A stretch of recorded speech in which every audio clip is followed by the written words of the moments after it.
ദിവസവും പത്രം എടുത്ത് നോക്കിയാൽ ക്ലാസിഫൈഡിനകത്തൊരു കോളം മിക്കവാറും ഉള്ള കോളത്തിൽ കാണും സെപ്റ്റി ടാങ്ക് ക്ലീനിങ് ഇന്ന നമ്പറിൽ വിളിക്കും.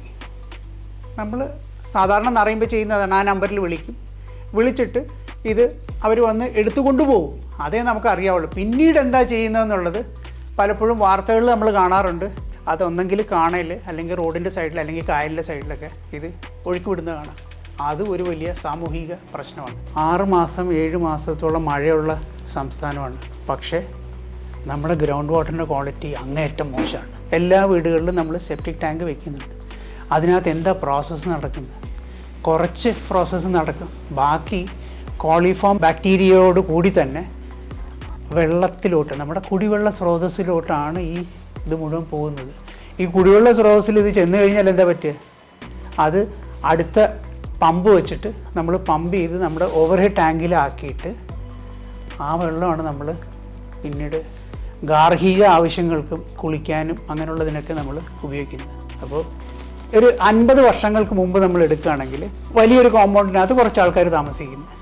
അത് പോരെ ഇപ്പോൾ അടുത്തടുത്ത് വരുമ്പം ഇന്ന് 5 സെൻറ്റിനകത്ത് ഒരു വീടാണ്. ആ 50 സെൻറ്റിനകത്ത് ഒരുപക്ഷെ ഇപ്പോൾ 10 വീടുകളുണ്ടാകും. 10 പേർക്കും സെപ്റ്റിക് ടാങ്ക് ഉണ്ട്. എല്ലാവർക്കും മിനിമം ഒരു 2 ടോയ്ലറ്റ്സ് കാണും, അതിനുള്ള ടാങ്കും കാണും.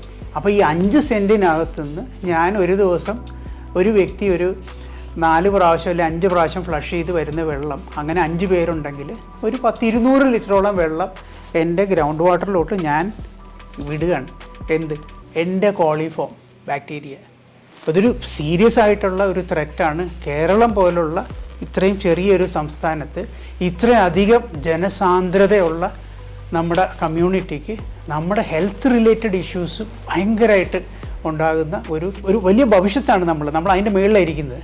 അതിന് പരിഹാരമായിട്ട് DRDO, നമ്മുടെ defence research and development organisation develop ചെയ്ത ഒരു പ്രോഡക്റ്റാണ് ബയോഡൈജസ്റ്റർ. നമ്മുടെ സാനിറ്റേഷൻ കറക്റ്റാക്കി കഴിഞ്ഞാൽ നമ്മുടെ വെള്ളത്തിൻ്റെ ക്വാളിറ്റി നമുക്ക് നന്നാക്കാൻ പറ്റും. വെള്ളത്തിൻ്റെ ക്വാളിറ്റി നന്നാക്കിയാൽ അസുഖങ്ങൾ ഒഴിവാക്കാൻ പറ്റും. പിന്നെ ഇതിൻ്റെ ഇൻവെസ്റ്റ്മെൻറ്റ് എന്താണ്? സാധാരണ ഒരു സെപ്റ്റിക് ടാങ്ക് ഉണ്ടാക്കുന്നതിൻ്റെ അത്രത്തോളം ഇൻവെസ്റ്റ്മെൻറ്റ് മാത്രമേ ഇതിനും വരുന്നുള്ളൂ. അപ്പോൾ ഇങ്ങനൊരു പ്രോഡക്റ്റ് ഉപയോഗിച്ചാൽ ഒരുപാട് സാമൂഹികമായിട്ടുള്ള പ്രശ്നങ്ങൾ ഒരുപാട് നമുക്ക് ഒഴിവാക്കാൻ പറ്റും. നമ്മുടെ ജലസ്രോതസ്സ് നമുക്ക് നന്നാക്കാൻ പറ്റും.